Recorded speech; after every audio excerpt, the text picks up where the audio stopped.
Cosmetic surgery দুটো part, একটা invasive একটা নন ইনভেসিভ। কার জন্য কোন ট্রিটমেন্টটা প্রয়োজন? অ্যাকচুয়ালি ডিপেন্ড করে কি চাইছেন এবং তার কতটা পরিণাম চাই। যে নন ইনভেসিভ ট্রিটমেন্টগুলো আছে নন ইনভেসিভ, সেখানে কিন্তু একটা লিমিটেড ফায়দা হয়, কিন্তু ইট ইজ লিমিটেড। আপনি যত বড় কিছু কাজ করবেন তার ফলাফল এবং the duration will be much more. Non invasive মধ্যে যখন আজকাল খুব চলছে বোটক্স অ্যান্ড ফিলার, ঝুড়ি কমিয়ে দেওয়া, কিন্তু তার ইফেক্ট শুধু 4-6 মাস থাকে, কিংবা ফিলার তার ইফেক্ট 1 বছর 1.5 বছর, তার বেশি থাকে না।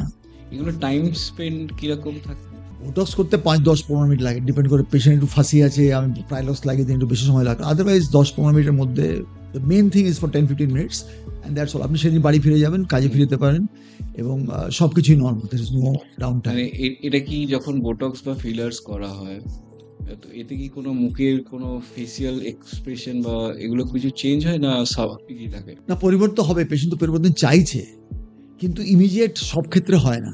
বোটক্স যদি আজকে দিই, তার যে ঝুড়িগুলো দেখা যাবে না, নির্মল হয়ে যাবে, টেক্স অ্যাবাউট 5 to 7 days।